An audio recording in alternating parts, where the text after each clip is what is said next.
এই সেই আল্লাহর অলির মাজার যিনি মাছের পিঠে চড়ে ইসলাম ধর্ম প্রচার করতেন বলে লোকমুখে শোনা যায়।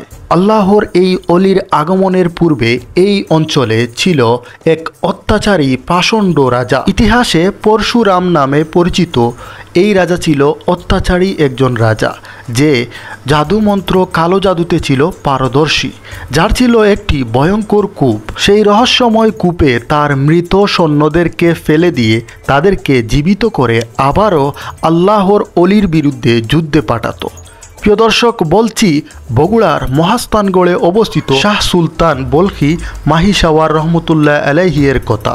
আজ আপনাদেরকে জানাবো বগুড়ার ইতিহাসে পরশুরাম রাজা এবং আল্লাহর এই অলির ঘটে যাওয়া ইতিহাসের সেই সব ঘটনাগুলো, সেই সাথে দেখাবো তার মাজার শরীফ। প্রিয় দর্শক, আপনাদের সবাইকে শুভেচ্ছা জানাচ্ছি বগুড়া থেকে। বগুড়ার অনেকগুলো ভিডিও এরই মধ্যে আমি আমার এই ইউটিউব চ্যানেল এবং ফেসবুক পেজে প্রকাশ করেছি। সেই ধারাবাহিকতার অংশ হিসাবে আজকে আমরা যাচ্ছি বগুড়ার আল্লাহর অলি সুলতান বলখি মাহিসাওয়ার রহমতুল্লাহ আলাইহি এর মাজার শরীফে। দেখাবো ওনার মাজার, সেই সাথে জানাবো আল্লাহর এই অলির অজানা সব তথ্য। দেখতে পাচ্ছেন বগুড়ার চমৎকার রাস্তা। আসলে এখন অনেক উন্নত বগুড়া শহর। অনেকে উত্তরবঙ্গের প্রবেশদ্বার এবং উত্তরবঙ্গের রাজধানী হিসেবে এই বগুড়া শহরকে চিনে থাকেন। অনেক ক্ষেত্রেই এই বগুড়া বাংলাদেশের অন্যতম একটি জেলা হিসেবে পরিচিত। প্রিয় দর্শক, আমরা চলে এসেছি শাহ সুলতান মাহিসাওয়ার রহমতুল্লাহ আলাইহি এর মাজার শরীফে, যার অবস্থান শিবগঞ্জ, বগুড়া। প্রিয় দর্শক, খুব সহজেই কিন্তু আপনারা বগুড়া ভ্রমণে আসলে এই মাজার দেখতে এবং এখানে আসতে পারবেন। এখানে এসেই চমৎকার একটি জিনিস দেখতে পেলাম, যেটি হচ্ছে বগুড়ার অত্যন্ত বিখ্যাত একটি খাবার, যার নাম কটকটি। এটা আপনাদের এলাকার বিখ্যাত জিনিস। এটা কত করে বেচেন? 220 টাকা আছে, 200, 180 টাকা আছে, 160 টাকা আছে। কেজি নাকি? কেজি 260, 220। 220। কোথায় বাসা আপনাদের? মিষ্টি সিলেট থেকে আসছি ভাই। সিলেট? আমরা এই প্রথমে মানে জিনিসটা দেখছি, এর জন্য একটু ইন্টারেস্টিং লাগতেছে। ভালো জিনিস। আমরা অল্প একটু কটকটি নিলাম। এটি হচ্ছে মানে বগুড়ার একটি ঐতিহ্যবাহী মিষ্টান্ন নাকি? মিষ্টান্ন খাবার। গাছের কটকটি সুন্দর। আচ্ছা, কটকটি ভান্ডারের কটকটি। তো ভাই একটু ট্রাই করে দেখবেন কি অবস্থা, কেমন লাগে। বিসমিল্লাহ।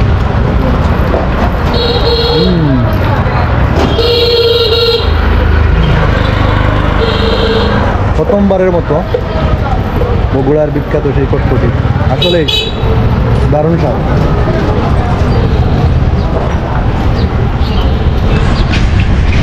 ভাই আপনার কেমন ভালো লাগছে? লাগছে ভাই, প্রথম খাইলাম ভালোই লাগছে। কটকটি খাওয়ার পর আমরা মাজারে প্রবেশ করলাম। প্রিয় দর্শক, মাজারটি কিন্তু টিলার ওপরে অবস্থিত। চলুন এক নজরে জেনে নেই কে এই আল্লাহর অলি, কিভাবে তিনি এখানে আসলেন এবং কি জন্যই এই এলাকাতে ইসলাম প্রচার করলেন। প্রিয় দর্শক, আপনারা অনেকেই হয়তো জানেন যে আমি আমার ইউটিউবের শুরু থেকেই মাজার এবং আল্লাহর অলিদেরকে নিয়ে ভিডিও প্রকাশ করি। আসলে আমি যেই এলাকাতেই ভ্রমণ করি সেখানে যদি আল্লাহর অলিদের মাজার থাকে, চেষ্টা করি তা তুলে ধরার এবং জানার চেষ্টা করি সেই ইতিহাসগুলো। সেই ধারাবাহিকতা এবং সেই ইচ্ছে থেকেই বলেন যে আমার আজকের এই মাজারে আসা। একাদশ শতাব্দীর মুসলিম ধর্ম প্রচারক শাহ সুলতান বলখি মাহিসাওয়ার রহমতুল্লাহ আলাইহি, যিনি বগুড়ার সন্দ্বীপে ইসলাম ধর্ম প্রচার করতে এসেছিলেন।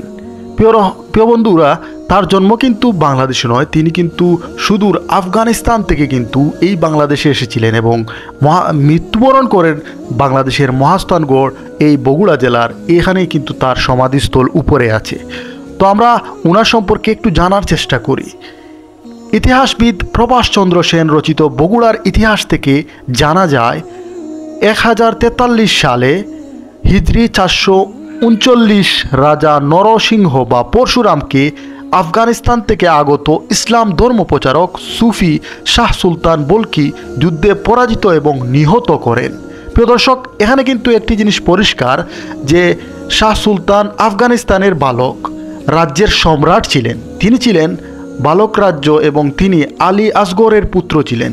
পিতার মৃত্যুর পর তাকে সম্রাট হিসেবে ঘোষণা করা হয়, কিন্তু তার সাম্রাজ্য ছেড়ে দরবেশ হয়েছিলেন 440 হিজরিতে। তিনি পণ্ডবর্ধনে আসার আগে প্রথমে বাংলার সন্দ্বীপে পৌঁছান। পরে তিনি মহাস্থানগড় পুণ্ডবর্ধনের রাজধানী আসেন এই বগুড়া জেলাতে। প্রিয় দর্শক, পুণ্ডবর্ধন জয়। সুলতান বলকি 1400 শতাব্দীর পুণ্ডবর্ধনের রাজা পরশুরামকে পরাজিত করে পুণ্ডবর্ধন জয় করেন। অন্য একটি উৎস থেকে জানা যায় তিনি 1343 খ্রিস্টাব্দে রাজা পরশুরামকে পরাজিত করেন।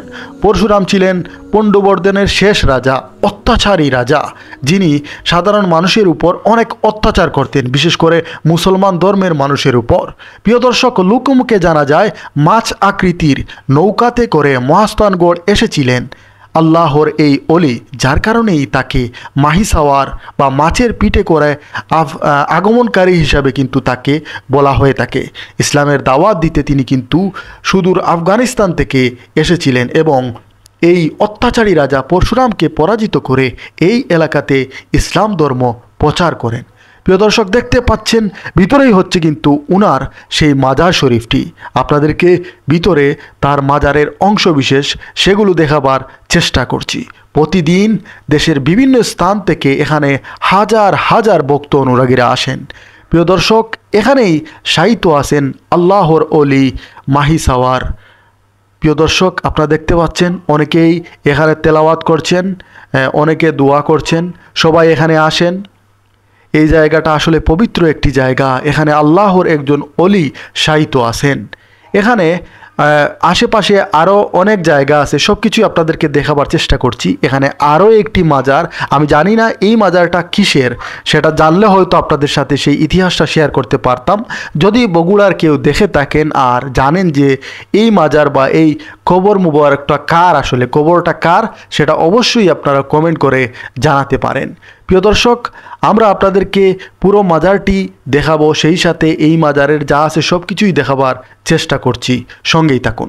প্রিয় দর্শক, আল্লাহর অলির হাতে এই পরশুরাম রাজা, অত্যাচারী রাজার যে পতন হয়েছিল, যেভাবে আমি স্বাভাবিকভাবে বলছি তা কিন্তু অতটাও স্বাভাবিক ছিল না। প্রিয় দর্শক, তার মৃত্যুর খবর শুনে কিন্তু তার কন্যা নিজে নিজে আত্মহত্যা করে। সে চায় না যে আল্লাহর অলির কাছে তার জীবন যাক, যার কারণে সে মৃত্যুবরণ করে এবং তার নামে শিলাদেবীর ঘাট হিসেবে কিন্তু বগুড়াতে একটি ঘাটও আছে। যাই হোক প্রিয় দর্শক, সংক্ষেপে ইতিহাস আপনাদের কাছে শেয়ার করলাম। আর আপনারা দেখতে পাচ্ছেন এটি হচ্ছে মাজারের ভান্ডারঘর, বা এখানে আসলে যারা দান সদকা করে থাকেন এখানেই রাখা হয় এবং তার পরবর্তীতে হয়তো সেগুলো বন্টন করা হয়।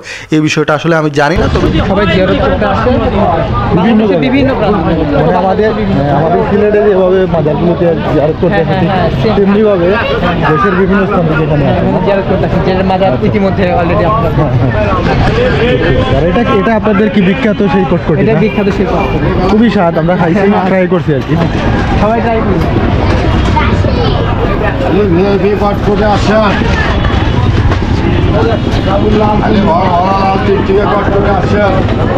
প্রতি শুক্রবারে এই জায়গাতে প্রায় মেলা বা উরুসের মতো এখানে আয়োজন হয়ে থাকে। মাজারে অনেকে আসেন, মাজার জিয়ারত করেন এবং এই যে আশেপাশের যে সৌন্দর্য আছে, আসলে এই মাজারটি মহাস্থানগড়ে অবস্থিত। মহাস্থানগড় হচ্ছে বগুড়ার একটি অন্যতম দর্শনীয় স্থান। বলা হয়ে থাকে আসলে বগুড়ার সবচাইতে আকর্ষণীয় বা প্রত্নতান্ত্রিক নিদর্শন এই স্থানটি, যার কারণে সবাই এখানে আসেন এবং এই জায়গার যে দেখতে পাচ্ছেন মেলার মতো হরেক রকম জিনিস কিন্তু এখানে পাওয়া যায়। অনেক জিনিস কিন্তু বিক্রি হয়। অনেকে যখন ক্ষুধার্ত হয়ে যান এইসব দোকান থেকে কেনাকাটা করেন এবং খাওয়া দাওয়া করে থাকেন। প্রিয় দর্শক, মহাস্থানগড় এবং বগুড়া নিয়ে আরও অনেক ভিডিও আছে, সেই সব ভিডিওগুলো আমার ইউটিউব চ্যানেল ভিজিট করে দেখার আমন্ত্রণ রইল। আজকের মতো এখানেই বিদায় নিচ্ছি, দেখা হবে পরবর্তী ভিডিওতে। সেই পর্যন্ত আপনারা সবাই ভালো থাকুন। আসসালামু আলাইকুম।